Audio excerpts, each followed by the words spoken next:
What should I see? Perhaps here.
So, hello everyone. Welcome to this last session of the Geneva Peace Week, which is in the form of a closing session where we will have first the pleasure to discuss with the Special Rapporteur on the promotion and protection of human rights and fundamental freedoms while countering terrorism, Ms. Fionnuala Ní Aoláin. And after that, we will hear from the track leaders on the main key takeaways after this rich and intense discussions that we held the whole week. So, Fionnuala, we have about 40 to 45 minutes or so. Thank you very much for accepting to discuss with us today your report. I have to say that I have read with great attention your report, and to be entirely honest, it is probably one of the best reports and articulated, intelligent report that I have read in a long time on this issue. So I really encourage all of you that are interested in peace and security issues, that are interested in the manner according to which we respond to armed violence, we intervene in armed conflict, and to see the impact of counter-terrorism narratives, operations in contemporary international relations, to really read urgently this report. So thank you very much, Fionnuala, for drafting us, for offering us this report, which I had such a pleasure to read. And it's, when you cannot see, but it's all in red. I was so fascinated by every sentence that I almost highlighted every sentence of it. So thank you very much. I will start by just highlighting what, in your summary, what I thought was a courageous and groundbreaking proposal, and that will serve us as an introduction to the discussion. In your report, you highlight that states are increasingly engaged through a terrorism rather than a peace lens, often displacing core international legal frameworks and undermining the ability to engage in local level peace building and human rights work, or facilitate or support the mediation of local conflicts. This places the United Nations in complex interfaces that challenge norms of neutral peacekeeping principles and compliance with human rights and rule of law standards. This is, in your summary, it's, I think, a good introduction to the whole report. So my first question to you, Fionnuala, is in fact very general. What prompted you to write this report? Sure, thank you so much. I wish I were in Geneva and not on a screen, but I'm very glad to have the opportunity to be a part of this really important conversation of Geneva Peace Week.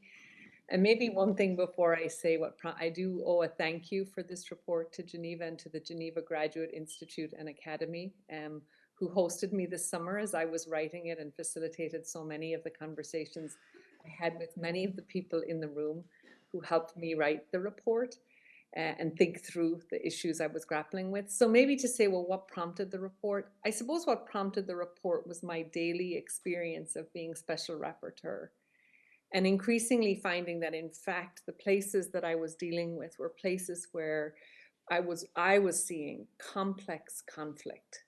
And what was happening in practice from states and from the UN system was those complex conflicts were being shaped by or described as situations of terrorism, and literally watching on the ground, watching how the narrative frameworks were terrorism, excluding the capacity to just even grapple with the complexity of the conflicts that were taking place.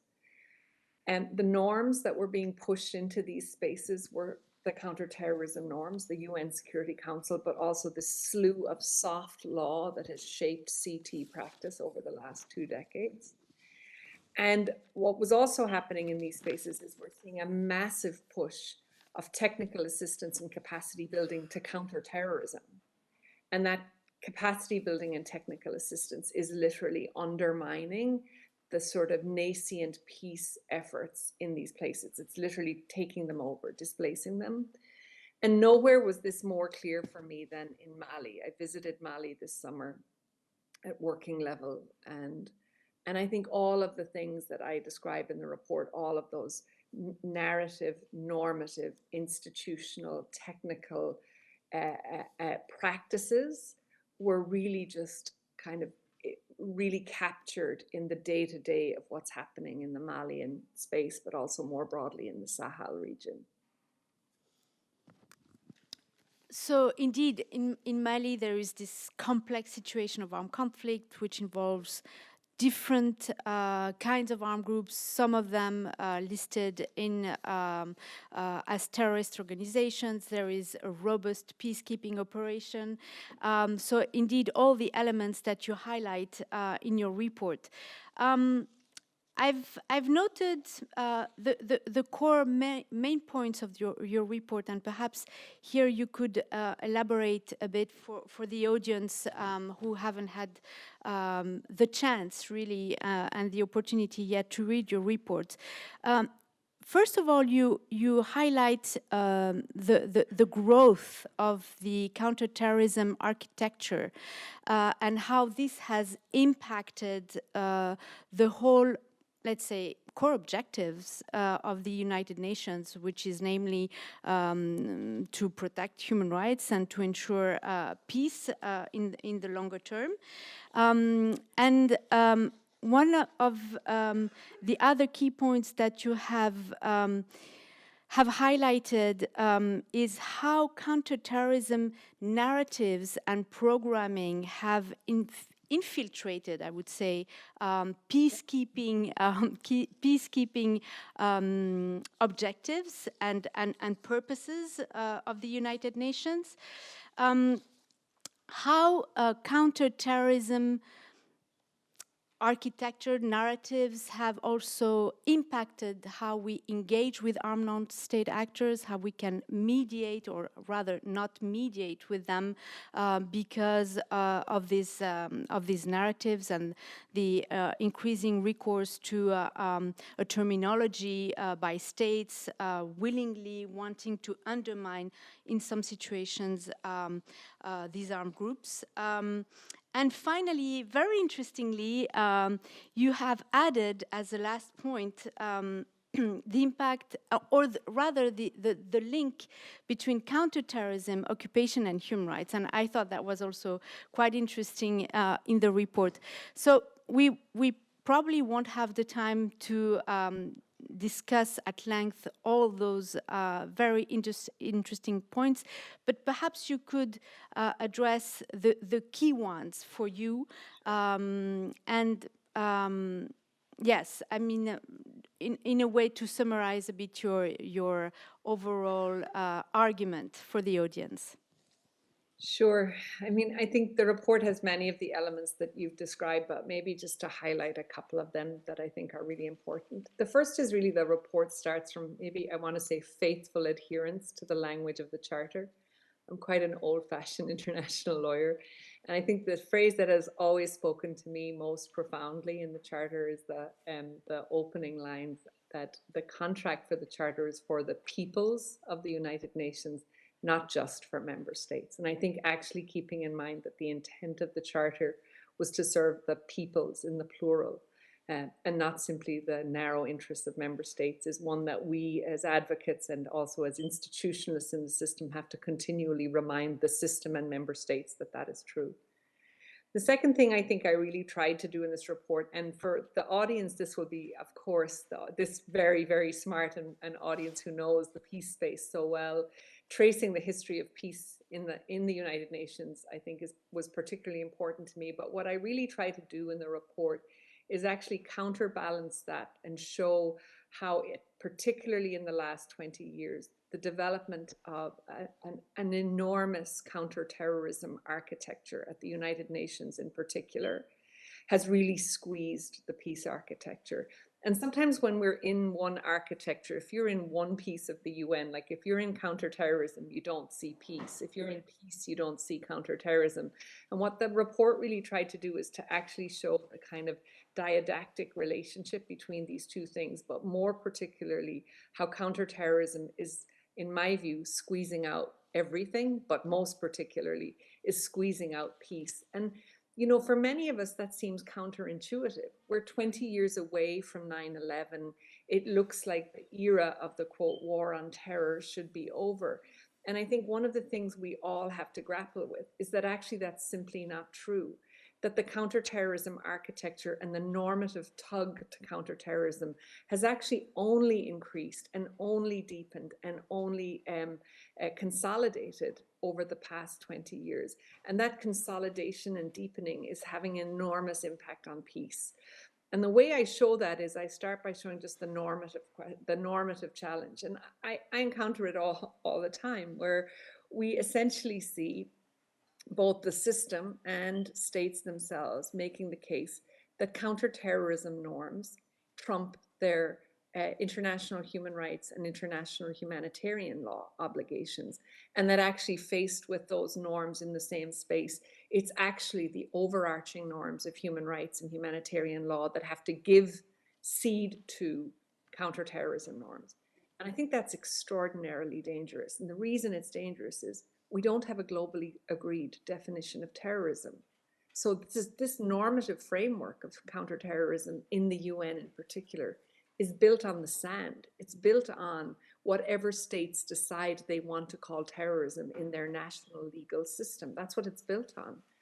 And as many of us know, what that actually is day to day is the systemic structural abuse of counterterrorism, whether it's in the name of shutting down civil society, squeezing humanitarians, disabling peacemakers and peace builders on the ground. That's what counterterrorism is doing day to day. So I think this normative point is really important. And for us as international lawyers, we have to push back against that normative annihilation, in my words, in my view, of what's happening to so many of our overarching legal frameworks. But it's also maybe to say, and I'll pause and we can pick up on some of the other issues, is just what's happening to, in particular, peace enforcement in the UN system right now. And many of you who know the sort of stabilization space in particular, if you take a look at some of the resolutions for various peace peacekeeping missions. What we'll see is there's been this insidious creep to the language of stabilization, which in some contexts, Mali being a good example, essentially adopts this role of being a CT, of doing CT work, counterterrorism work. And I sort of want to just point out the kind of enormous dangers of that for the neutrality and the independence of peacekeeping. We see it most acutely in Mali, but in not only, which is where our rowing in behind counterterrorism imperatives and objectives essentially means that we're supporting states who are sometimes corrupt, sometimes non-transparent, sometimes where there's massive governance gaps, and enabling and supporting systems that are profoundly abusive of human rights and that are not addressing the core conditions conducive to the conflicts that are raging nationally. So I think those are all massively big dangers highlighted in the report. And really they urge the system itself to self-correct, but also maybe for those engaged in the peace arena, really it's a call to say, don't ignore what's happening in counterterrorism, because counterterrorism has its sights on peace. And without a firm pushback and a firm understanding of the dangers of being eaten up by counterterrorism, actually we risk so much of the work that's been done and consolidated over the past decades. Thank you very much, Fionnuala. So indeed, I mean, the 2 points that you highlighted here, and perhaps we can come back to it, the fact that states, rather than operate in a well-established legal framework under human rights law and IHL, that regulate clearly armed conflict situation and even armed violence situation, states rather use this non-defined notion of terrorism to use it as they wish in order to behave in a way which is not clearly regulated under the law, or at least they want to push back the borders of the law. And then the second point that you've highlighted, and perhaps we might be able to come to that also later, is the fact that peacekeeping operations now are actually not doing peacekeeping work anymore, but rather being party to an armed conflict, and sometimes being complicit or active in support of states to act in these situations, and sometimes also running the risk of being complicit of the states, of some of the states' violations of IHL and human rights, and this is a big problem for the UN. But before perhaps coming back to that, I was also very much interested, and this is the first part of your report, which I think was quite groundbreaking, and you delivered a very acute analysis of the current architecture at the UN with regard to peace and security. And you proposed and you highlighted how this let's say, this growth in counterterrorism capacity, both for states at the national, domestic level, but also within the UN. For example, creating a separate office for counterterrorism matters, divide or taking it out of the DPA, Department of Political Affairs, somehow taking it away from political and peace issues, impacted at all levels on peace-building objectives of the UN. Could you elaborate a bit on this point? Yeah, no, I'd be happy to. I think one of the things that has struck me since becoming Special Rapporteur was that before I went into, maybe to say, into the system, I always thought I understood what the architecture of the UN really looked like. As an international lawyer, I teach it to my students. But I think one of the things that was profoundly sort of eye-opening to me in 2017 was I became Special Rapporteur in the same year that the Office of Counterterrorism was established in the United Nations. That was part of the UN reforms, and it started off with a footprint of 8 bodies, so 8 people. And we're just 5 years on, and the Office of Counterterrorism now has a footprint of 157 bodies in the UN system. Now, those of us in the room who understand UN growth and UN structures will know that that's an enormous growth. It's absolutely profound. More than that, the Office of Counterterrorism has started to open up offices, country offices in a number of countries, and I think it's worth for the audience to take a look at the countries in which offices have been opening up. In parallel with that, we've had the creation of something called the Global Counterterrorism Coordination Compact within the UN system, which brings together 43 entities, both some within and some outside the UN, all focused on counterterrorism. And one of the things I emphasize in this report and in others is just the kind of both the structural and normative power of that institutional space within the UN system and the way in which funding has flowed. So this is probably, I shouldn't say probably, it is one of the most lucratively funded parts of the UN system. And one of the key issues that I focus on in the report is that if we were to follow our stated values, not just in the Charter, but also in the Secretary General's recently articulated common agenda, the money would flow in the direction of the values. But actually, if you look at where the money is flowing in other directions, specifically and particularly towards counterterrorism and securitization parts of the UN. And so actually we need to pay attention to what's happening in the system, how that institutional structure is both dwarfing and framing institutional responses to a range of issues, and not only peace, but also development. And we see preventing and countering violent extremism as one of the fastest growing areas of work for multiple agencies. It might surprise folks in the audience to know that, for example, UNESCO runs more peace CVE programs than any other entity in the UN system. And those of us who look at UNESCO's charter would wonder if security-focused prevention is really what they're supposed to be doing. All of that to say that there's been extraordinary mission creep. And while this report only focuses on this mission creep is also reproduced at regional level. We see it in the EU, we see it in other regional systems, and we see it in the growth of these nebulous bodies, whether it's the Financial Action Task Force or the Global Counterterrorism Forum or the Shanghai Framework Agreement. All of this sort of mountainous growth of counterterrorism and security architecture is feeding out from the UN and fundamentally squeezing the kinds of spaces that we all work in. So I am, and the report articulates this, I am deeply concerned about it because I think it sort of happened without us noticing. And where we see it is we see it in very specific things.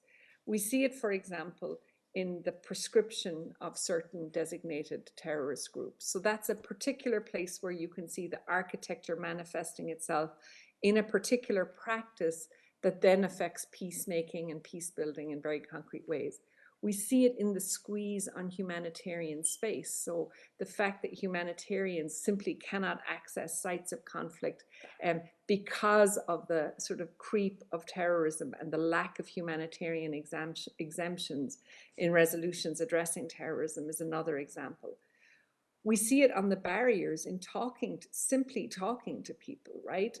The ways in which the language of association with a terrorist group or simply living in an area that's designated as an area of concern for terrorism makes any engagement with actors on the ground, whether they're women human rights defenders or grassroots peace activists, makes that kind of engagement inherently suspect. So I think these systems, to go back maybe to say, I think these systems are having systemic effect, but I also think they're having these micro effects that many people in the room could name in particular conflicts and particular spaces and name exactly what they see, but not always trace it back to this global architecture and these global practices that are intimately connected to what's happening at the local level. Thank you, Fionnuala. Yes, indeed, as you say, the narrative of terrorism, naming certain individuals will impact the way we interact with them. And perhaps we can focus on this in a moment, but also I wanted to highlight one sentence of your report, which I also found very important, because apart from the fact that there is this growth in institutional growth in adopting, let's say, offices or measures on counterterrorism, what you highlight is how these measures are not evaluated. And here I'm just quoting you. And so you say, since the establishment of this office, so you mean the Office of Counterterrorism, you have observed a level of growth and practice without adequate human rights due diligence, conflict and peace analysis, including gender sensitivity analysis controls or institutionalized constraint of other peace and security mandates. Serious institutional attention must be made to the interplay of these architectures, both internally and externally, and the UN must reassess its core goals and functions to ensure and protect its capacity to successfully engage in peace work in all its manifold dimensions. And for me, this is really key, because you show that not only there is this growth, institutional growth and practices that states are adopting, including states being member as the UN, so at the institutional level, but this practice runs contrary to human rights and IHL and all the peace and conflict analysis that the UN is supposed to do.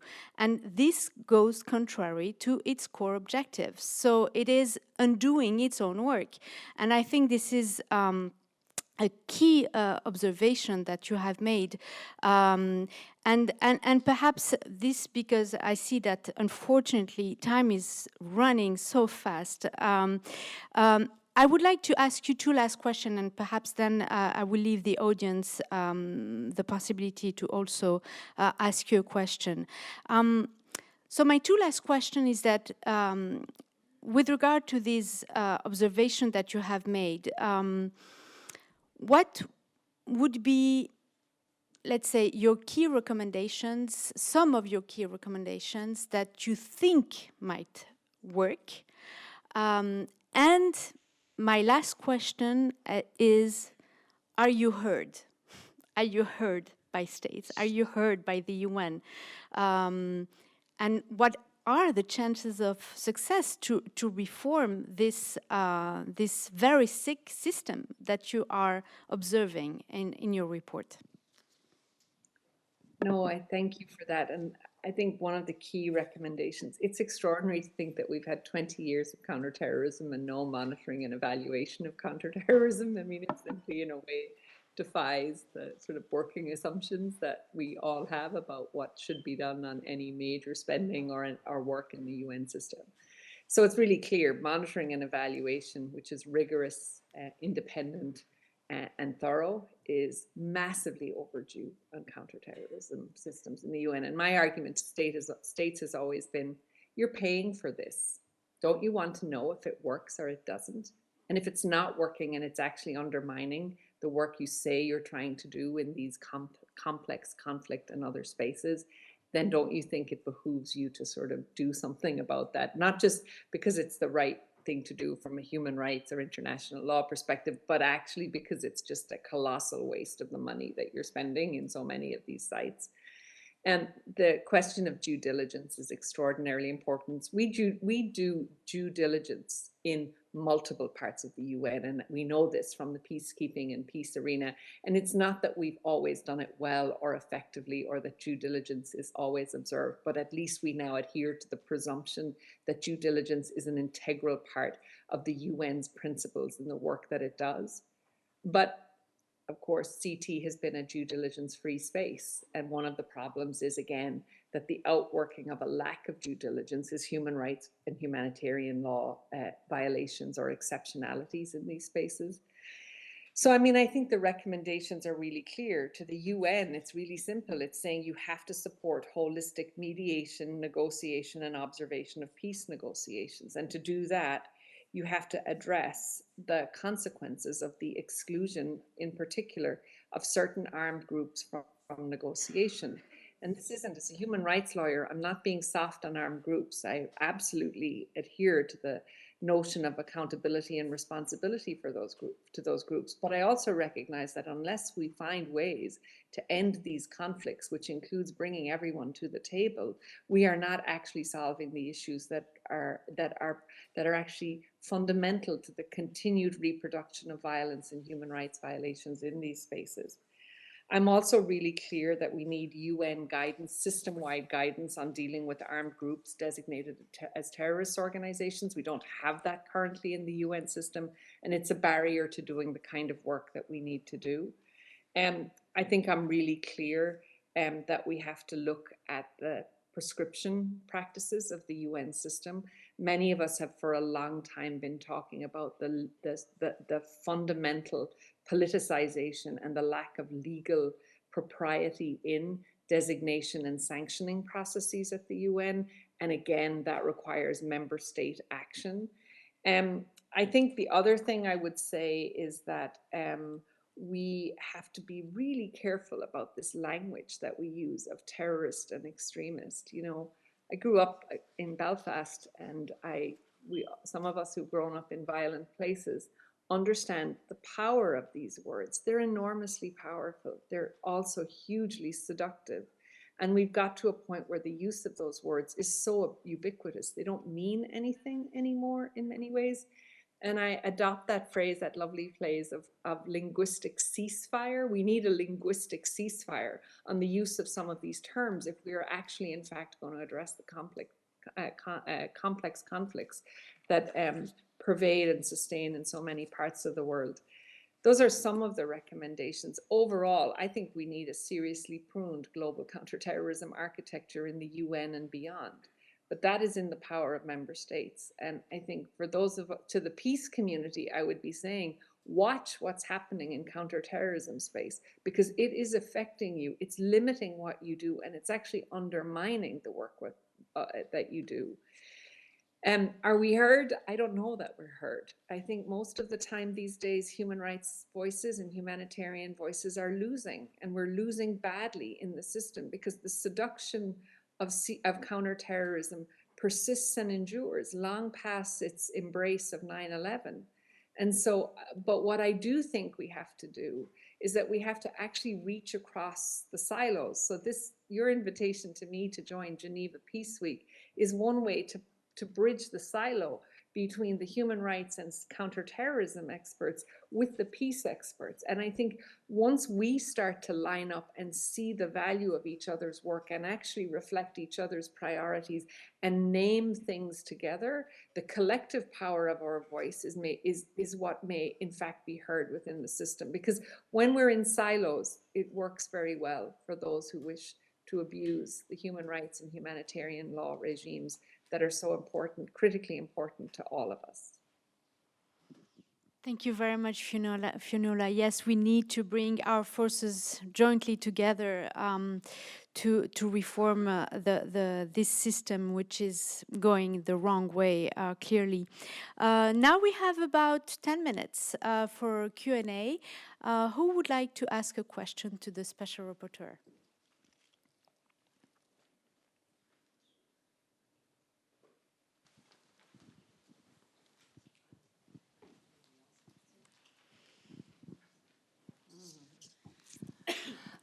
Thank you very much, Fionnuala. It's Florence from the Quaker United Nations office.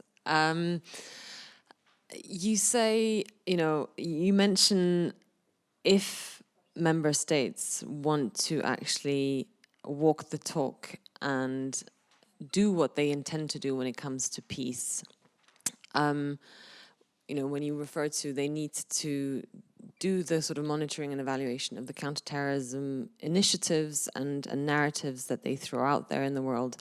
But there's a huge assumption that that's what they actually intend to do behind the words that they put on paper. And I doubt a lot whether there is that amount of integrity with member states who push the counterterrorism narrative. The divide and rule sort of mantra is in the counterterrorism narrative and is just a new way of dividing and ruling.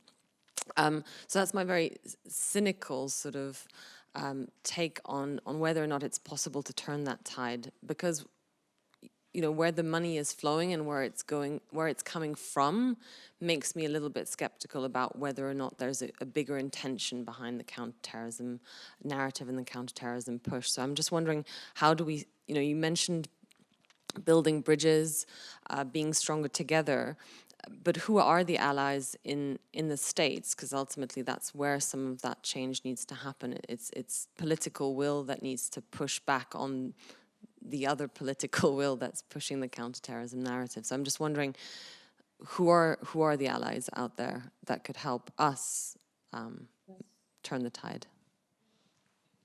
Yeah, I'm a great believer in finding unexpected allies. So one thing is, my mandate has a motto, my team has a motto, which is our friends are not our friends. So everyone, I think, in the room understands that the states we've historically relied upon to actually say they are going to defend our values are not often the ones in the room actually defending our values. They're making deals in the side rooms and sort of tossing out our values as they walk into negotiation rooms. So I think we have to look for different allies, but I'm convinced they do exist. I encounter them. What I would say is that we have to move beyond the traditional GRULAC states. Many states are very uncomfortable with counterterrorism. Those who've been at the receiving end of counterterrorism strategies and who've seen the costs of counterterrorism, I think, are allies.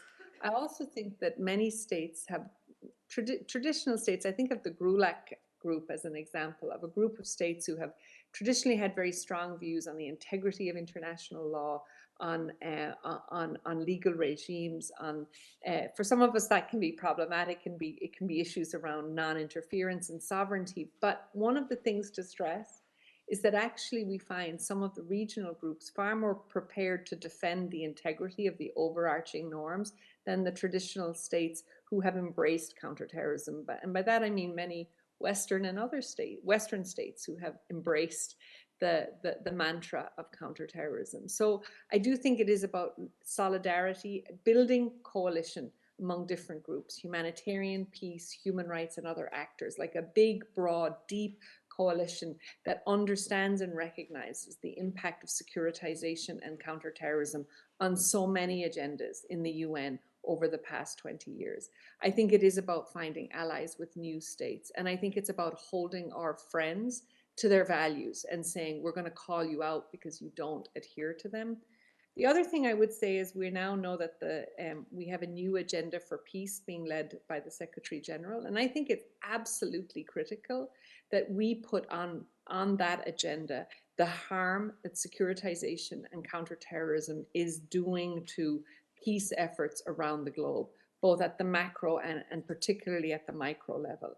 So I think it's a crucial point to make that the new agenda for peace should not be securitized, and that we have to look to a positive peace approach, and that has to be hardwired in, and that specifically the Secretary General has to acknowledge the harms that counterterrorism is imposing on so many of our spaces. We struggle to see the articulation of that kind of reality in the day-to-day within the system and without. Thank you, Fionnuala. Another question. Yes, please.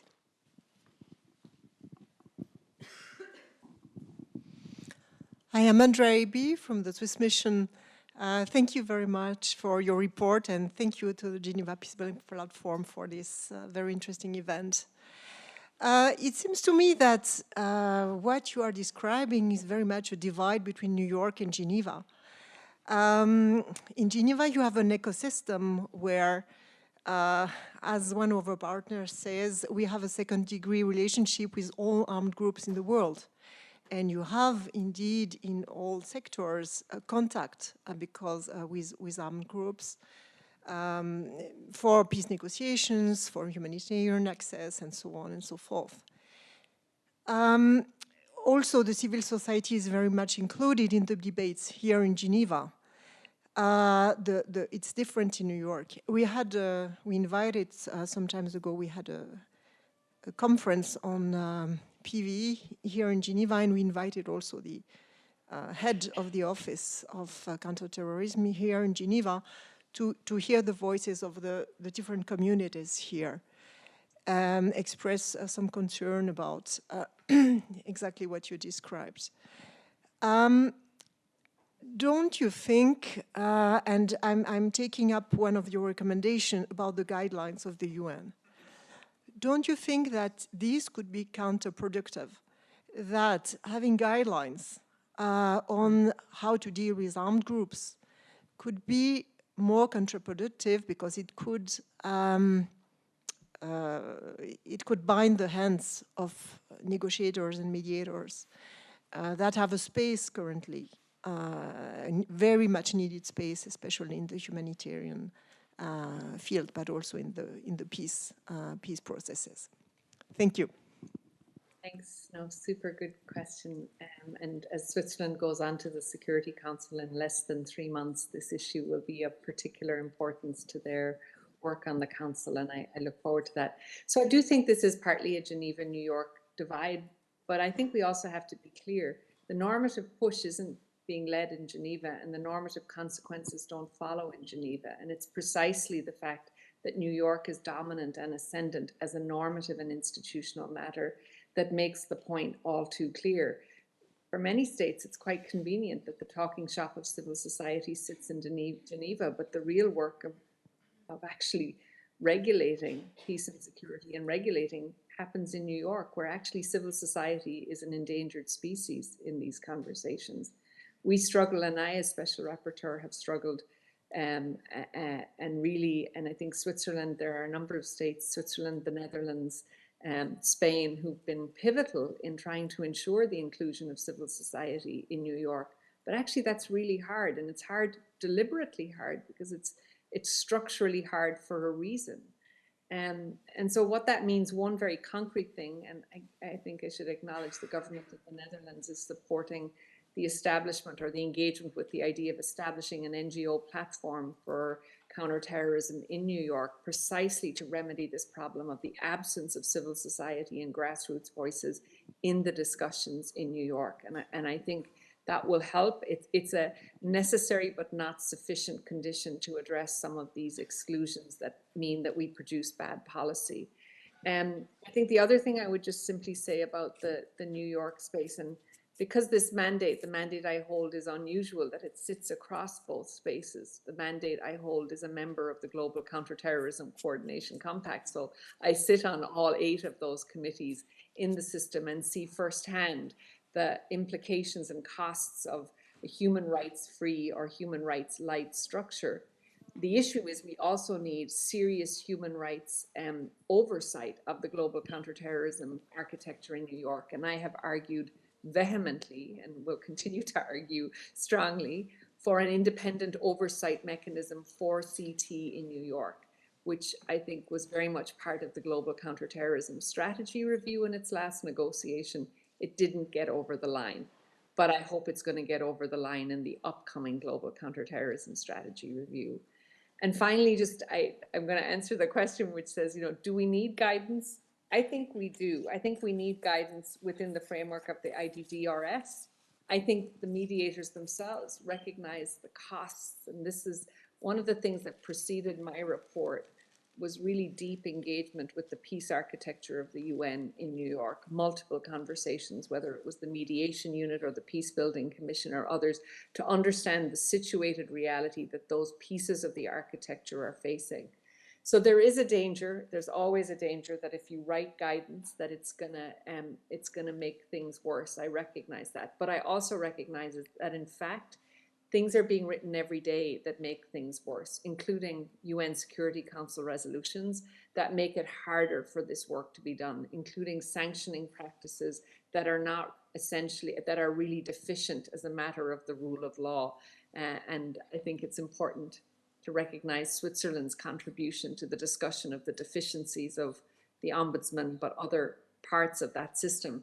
So there are risks, but the risks of doing nothing are that the space will continue to narrow and that we will in fact have counter-terrorism pushing on that space in an invisible, unseen way, and we won't raise up the need to validate the engagement of the mediation and other processes with a range of actors in a way that's supported and positively affirmed by the system. Well, thank you very much, Fionnuala, for these words, which will conclude our conversation with you.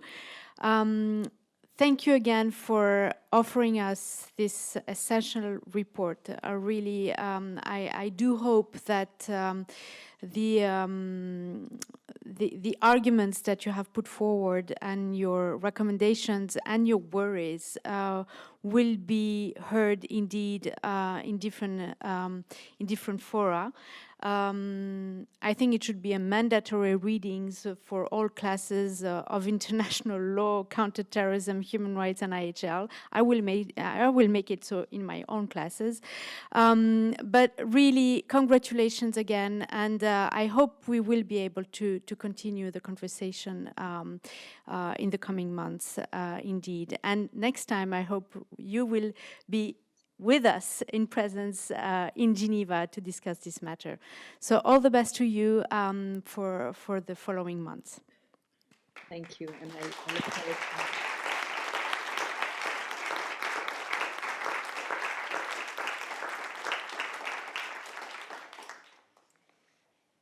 So with this, I invite all the track leads of the Geneva Peace Week to join me.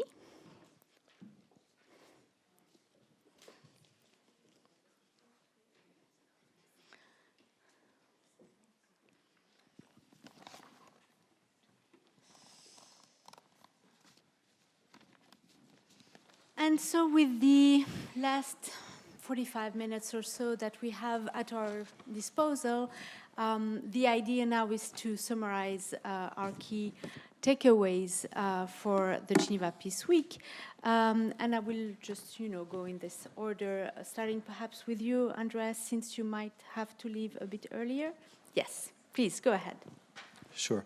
So I was a lead for the digital track, and I think this year we tried to move a little bit away from the kind of exclusive focus on new technologies or digital technologies towards kind of a bit of a broader engagement with what it means to use technology and what it means to innovate in peace building.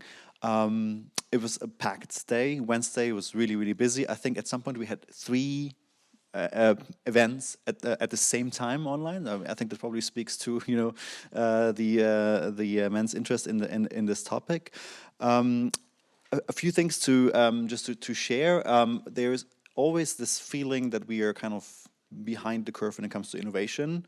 But I think we've been running this theme, I think, for 3 years now in Geneva, and I think there is a bit of a steady discourse emerging. There are certain concerns that are coming back regularly. So I think there is a way of looking at this topic, both from an academic but also policy and practice perspective, where we can engage with this theme more coherently and more substantively over a longer period of time. A few things when it comes to what was really discussed. There is a continued interest and maybe even a heightened interest because of the current global and geopolitical situation in securing the cyberspace or securing the digital space, not only for people affected by conflict, but also for peace mediators and peace builders who try to use technology in their peacemaking and peace building efforts. And there is a very, very sustained and continued interest in, how to fight disinformation, misinformation, polarization online. Just maybe I got inspired by the conversation, Anissa, that you just had before, but I think I just want to flag that I think there's a bit of need to watch out here, because I can smell, at least from kind of my critical academic angle, that we are running a bit of a risk of kind of securitizing the digital peace building narrative and discourse and practice. And there's a lot of concern with, security, and to a lesser degree, maybe an engagement with how to use tech and how to use innovation to enable longer-term, deeper, transformative change, working on social injustice, inequality, marginalization, these kind of things, everything that basically underpins violent conflict and armed conflict, as we know. Nonetheless, I think there are a couple of interesting developments as well. So I think one of the highlights that I heard from, I want to understand it better actually myself, is the negotiation of a social media peace agreement in Nigeria by the HD Center. I think that flagged me as quite interesting. These kind of efforts to really bring kind of conventional peace building, peacemaking actors into that realm and try to kind of use the old tricks and the old methods on cyberspace to help with peace building.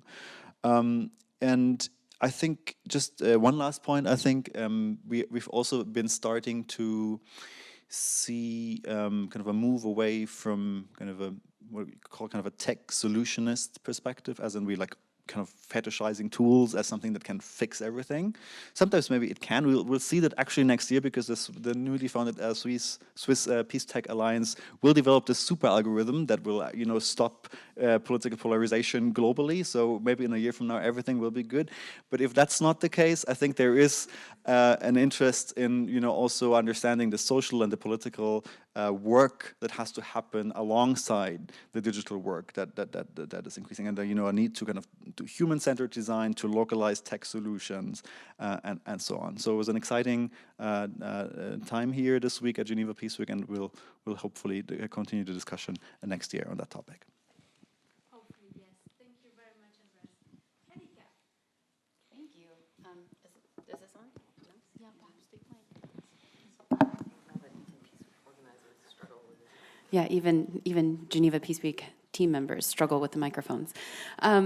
I am really, really pleased to be here today and feel a bit of almost pressure to represent what went into the track on environment, climate, conflict, and peace, because there were just so many strong contributions. I've had the pleasure of following this topic at Geneva Peace Week since 2018, and we've just seen an exponential growth. In 2018, 2019, we had 2 sessions on environment and climate topics, and it's just absolutely expanded over the years in terms of numbers, sheer numbers of folks here working on this topic, but also just the quality of what's coming out and the level of analysis.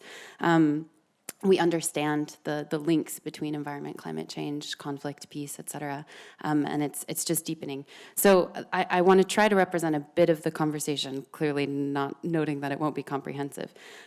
But the field is really digging in. We had some groundbreaking research presented in different sessions, one finding a statistically significant link between climate change and armed group recruitment in Iraq, Colombia, and Nigeria.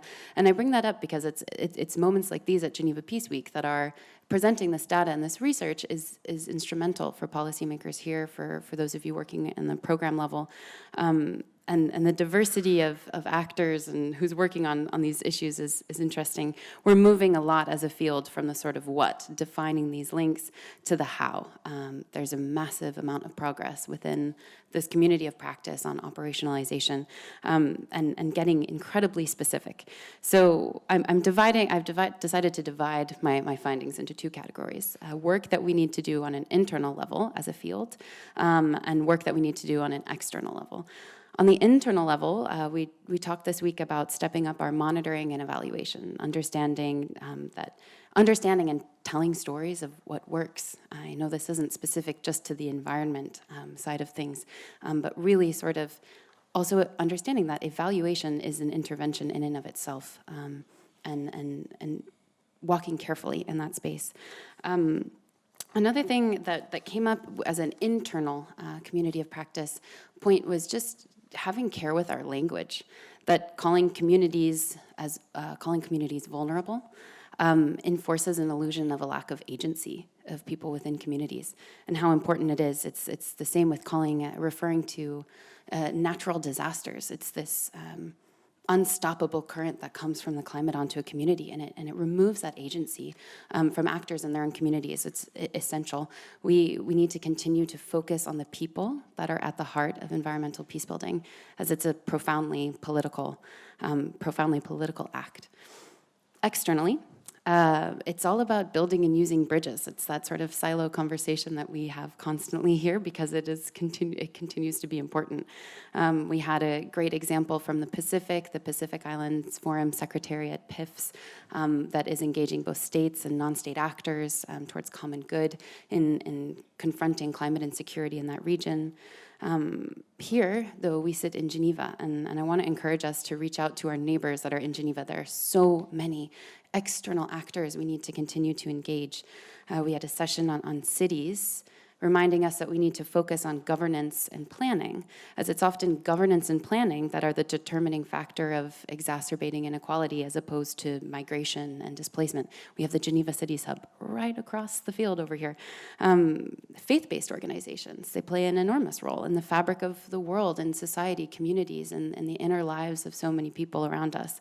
And they have an ability to address social complexity. We have the Ecumenical Center just up the street. Across the lake, we need to continue to use monitoring and evaluation to help business actors avoid peace washing or greenwashing. Use these tools we've developed over time as a field in conflict analysis and really share and dig in. And then over to Gland, we need to talk to our friends who work in conservation. We had some great sessions about nature-based solutions, the development of a database of nature-based solutions, but also just how conservation projects are great examples of peace building. They're building trust, they're building partnership, building inclusion, but making sure that we continue to do no harm. I know I'm getting close to my 5 minutes here, so I'll wrap it up. In closing, COP27 starts now. I would say actually a big chunk of this audience are no longer the environment and climate actors because they are literally on their way to Egypt. Loss and damage will be front and center at COP27 in these next 2 weeks, and there are real questions of peace and justice that will be negotiated. We learned this week all the very many ways that we can improve our work at this linkage between climate change, environment, and peace.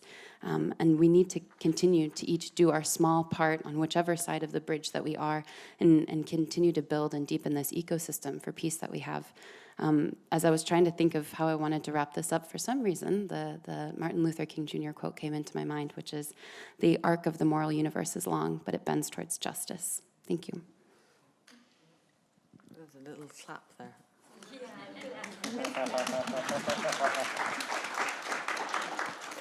And I just want to add to the list of things that we need to change in terms of language matters, that please don't call it the field. Peace doesn't happen out there. It's not out there that conflicts happen. Call it a country, call it a context, call it a community.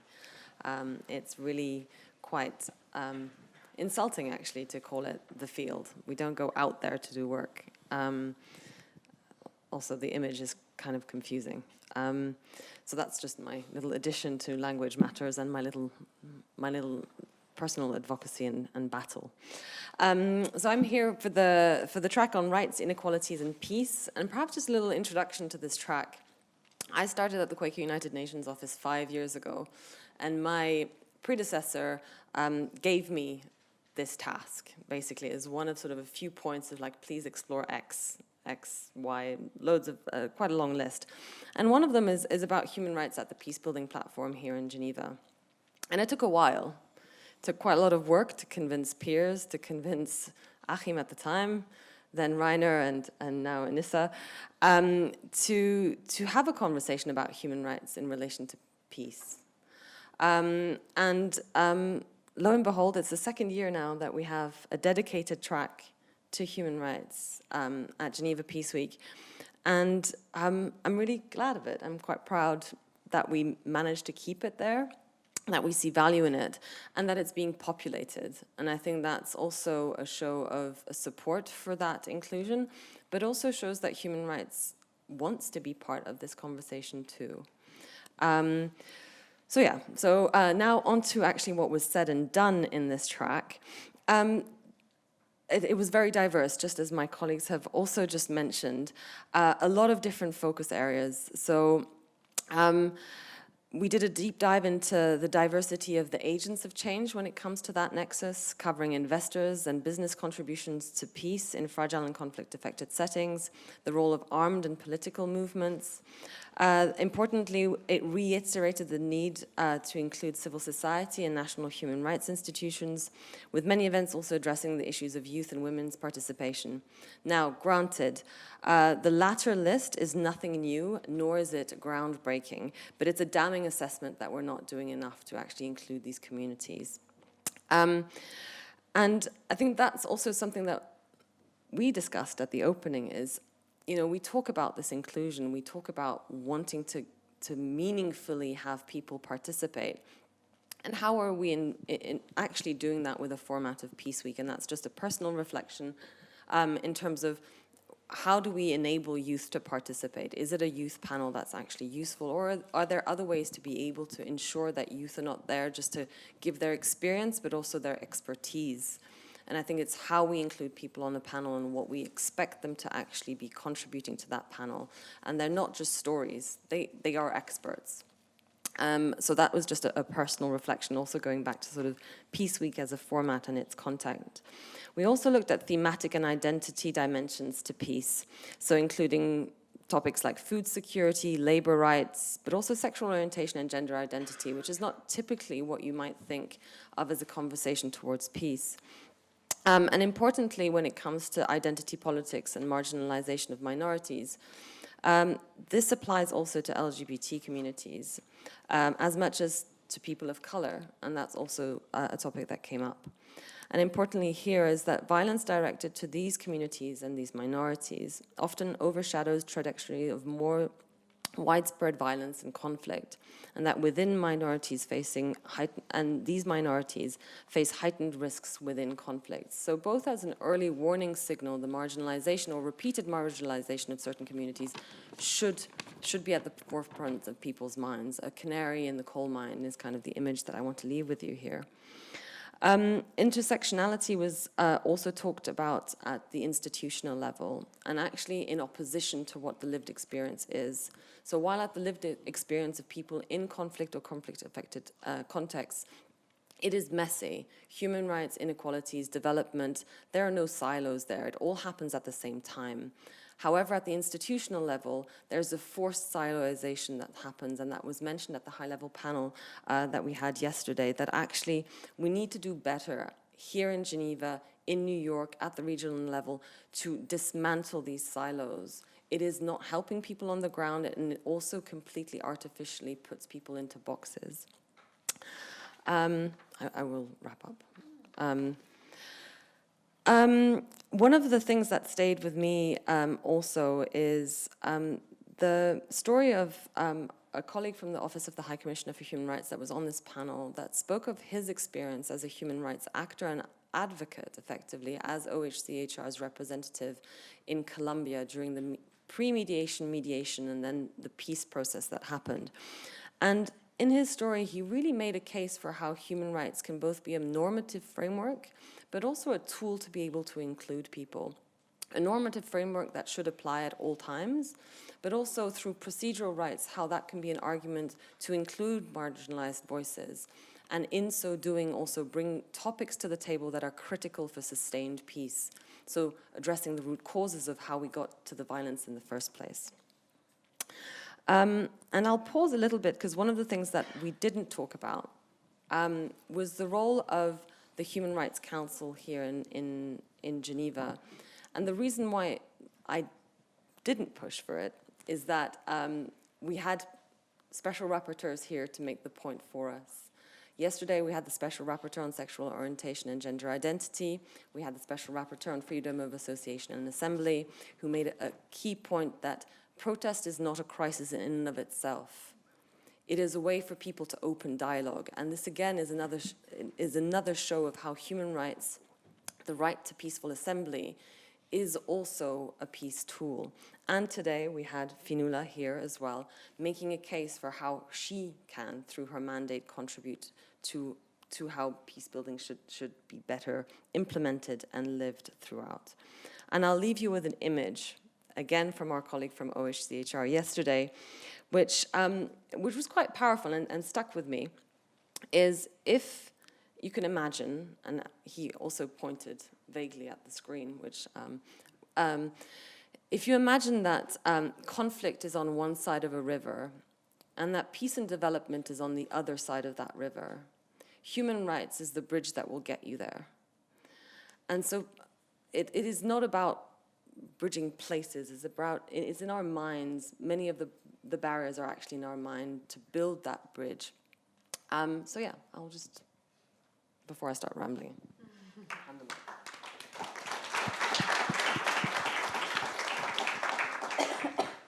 Thank you very much for the three of you.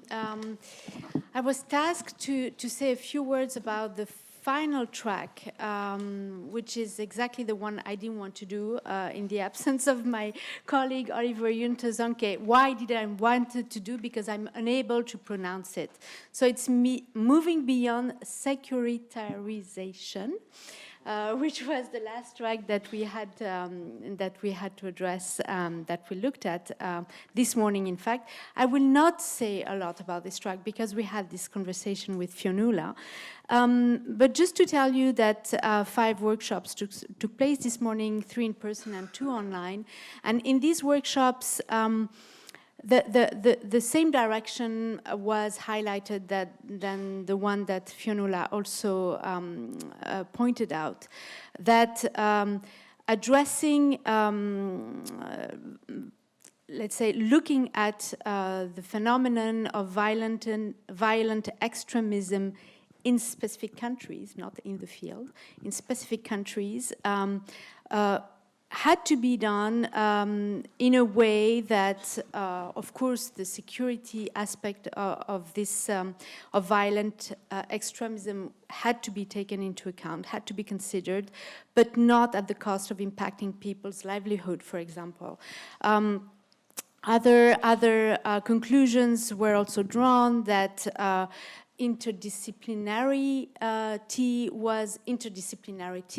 was essential in addressing how to understand a phenomenon of violent extremism, and that all kinds of approaches, breaking the silos, indeed were needed to accompany the process of rehabilitation and reintegration of returnees for a successful dealing of these issues.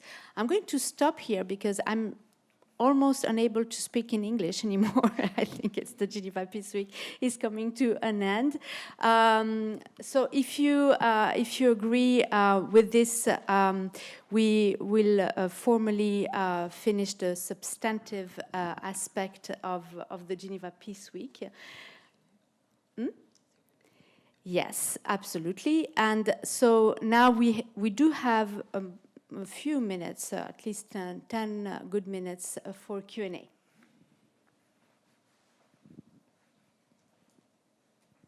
last pressing questions for Peace Week? Or I would say if there are things that we missed, if there are specific stories or images that came out for you during this week that you want to share. Or anything that you want to see next year. So anything that we missed that you want to see next year, please go ahead. So this is Annika Norberg from GCSP, and given that we're now allowed to have 10 more minutes, and I think it would be nice and useful to loop back to the beginning of the week when we were talking about what's new on the new agenda for peace. And of course, it's been a vibrant conversation this week, as has just now been very fantastically reported back on.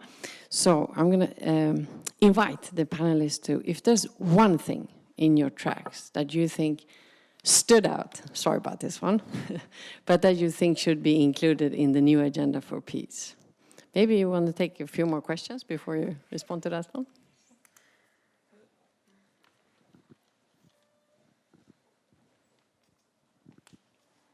Another question? It's your last opportunity to ask a question openly. Doesn't have to be a question if you have. Or a comment, suggestion for next year. not in terms of format, but rather in terms of substance, content. Everybody just wants to go to the cocktail. I think so. So, one suggestion to put in the new agenda for peace. This is political will. Very well taken. Can you elaborate, please? Can I elaborate? How will that work? How will that work? No, I think we have a lot of agendas out there. I think we have a lot of, declarations, political statements, but I think the implementation is always where we fail, right? And I think where we fail is not because there's no money. Money is there. It's political will to create the change, and that was mentioned with Fionnuala when it comes to, states who are seen as friends are not actually our friends because they don't walk the talk that they preach. So I think it is about whatever you produce as states for this new agenda for peace, and there are loads of hopes that I can pile onto it. I would like to see the political will to make this a reality. I think, and arguably, the new agenda for peace might just look like the UN Charter, but it's still, you need the political will to make it work. And I think that's why Geneva Peace Week is so important, because if you were at our slightly nerdy ethics-driven digital peacebuilding workshop, you would have heard about the kind of the limits of a deontological approach, where you try to write everything down into into norms and rules that then everyone should just adhere to, because you also need virtue. Right, you need to have good humans that actually want to carry the process forward. So I think this is why Geneva Peace Week is a good place to, once the agenda for peace is out there, I think it will still take a couple of years. I haven't been at the opening, so I don't exactly know. But anyways, to bring that conversation forward. Talking about digital, I think one aspect certainly that will become increasingly important is human control over the technologies that are also employed in the context of peacemaking and peacebuilding, but also more broadly speaking. And I think maybe that's a too narrow point, but I think that there is a big risk that the global peace architecture and global peace governance will become more extractive and less transparent if more power, and it will be more power, is granted to algorithmic processes that process data, that store data, and so on, where even fewer people know what's actually going on. And there are some kind of use cases for that. There are some benefits in using neural networks for conflict analysis, etc. But there is basically, we're going to get kind of an expertization of the field that we've never seen before, because those experts are black boxed algorithms that no one can talk to. So we need to find a way of, kind of reining that in and making sure that we safeguard the transparencies of the systems that are developed and that are employed, and that there is democratic oversight, and that oversight also being extended to conflict parties and stakeholders about which the data is produced and on which the data will be used. Stopping here. When I started working at the Geneva Peacebuilding Platform 3 and some odd years ago, one of the sort of welcoming statements on the Geneva Peace Week site is that we believe that every actor and institution has a role to play in building peace. And I think I understood that sentence. It's a fairly simple sentence, but I don't think I fully understood that sentence. And so working with the community of practice over the past couple of years on this nexus of environment and climate change has really helped me understand what that means. And what I would like to see more of is helping organizations work through how they contribute to peace. We had a fabulous session yesterday morning on sustaining peace in practice, where colleagues from different UN agencies were really unpacking concretely, practically, how they contribute to peace, even if it's not in their mandate, it's not necessarily on their website, it's not in their sort of founding charter or founding documents. And I think we need more of that. It's a little bit broader than the environment sphere, but there are so many environment and conservation and climate actors who have been doing brilliant work to explore what that means, what it looks like, how do we actually operationalize, how do we contribute to peace, what are we doing in communities? And I think we need to continue that on instead of creating sort of continuing to silo. That's a very practical way to de-silo. Excellent. Well, thank you very much. With this, we are moving towards the closing of this session. If you allow me 5 more minutes, because I would like to thank some persons. If you allow me also, I will stand up because my back is starting to hurt a bit. And so, if it's working here, it will be easier also for me to take these last 5 minutes to really thank all the persons that participated in making this edition of the Geneva Peace Week such a great success. So first of all, I would like to thank our partner institutions, the GCSP, DCAF, Interpeace, CUNO, and the CCDP, the Graduate Institute, but also the Swiss government and you and Geneva for your support in organizing the Geneva Peace Week 2022.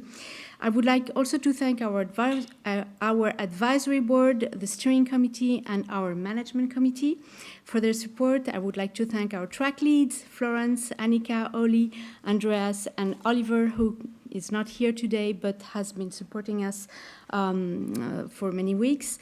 A special thank you to Andrea from the Swiss mission for your undeniable support in organizing this Peace Week. I would like to thank Gabriella Boozer and William Lunding for handling our in-person workshops so smoothly. Thank you to all our virtual assistants that supported us with online sessions, Antonia, Catherine, Marta, Mariana, and Elisha. To students and researchers who helped us with logistics and note-taking, a very big thank you. Also a big thank to Alain and his event teams here at the Graduate Institute for everything technical that has been running so smoothly. Thank you to the Kofi Annan Foundation for organizing the Geneva Peace Address and to the Graduate Institute's Career Service for the Career Fair. Thank you to all the organizations that participate in the Geneva Peace Week 22. You have organized brilliant workshops and wonderful digital series. It has been a pleasure collaborating with you. Thank you to all the speakers, moderators of the Geneva Peace Week events, panels, and workshops. And last but not least, my heartfelt and sincere thanks go, of course, to the team from the Geneva Peacebuilding platform. Annika, for your wonderful work in community building. Yasmin, for your exceptional work in communication. Maria and Irina, for your help in event and logistics. You did a great job. Thank you very much. I would also like to thank... It's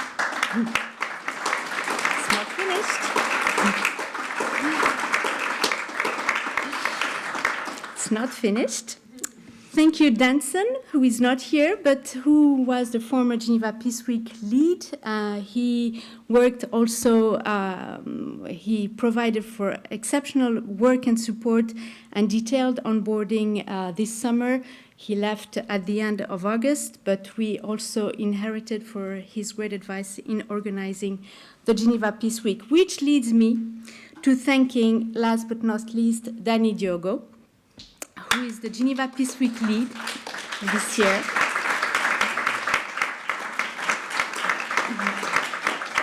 Who's here? Dear Danny, you did such an incredible and fantastic job putting all this together, knowing that you only started 4 months ago. So bravo, bravo, bravo, really, congratulations.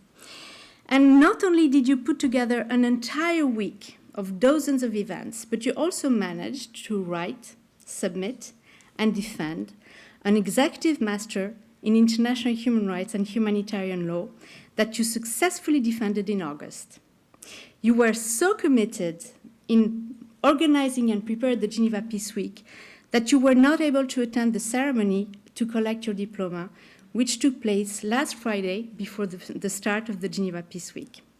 So here, all of us, allow us to congratulate you on also this great achievement.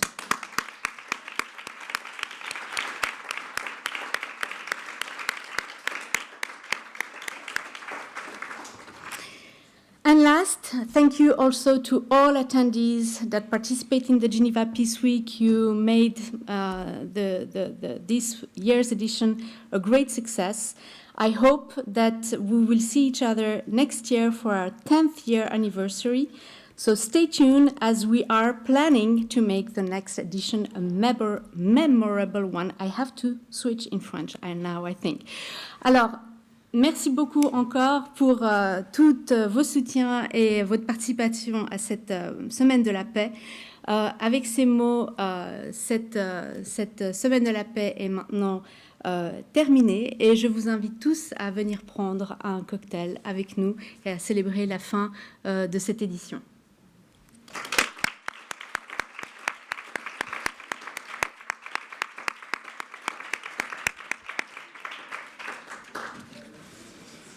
Toi aussi.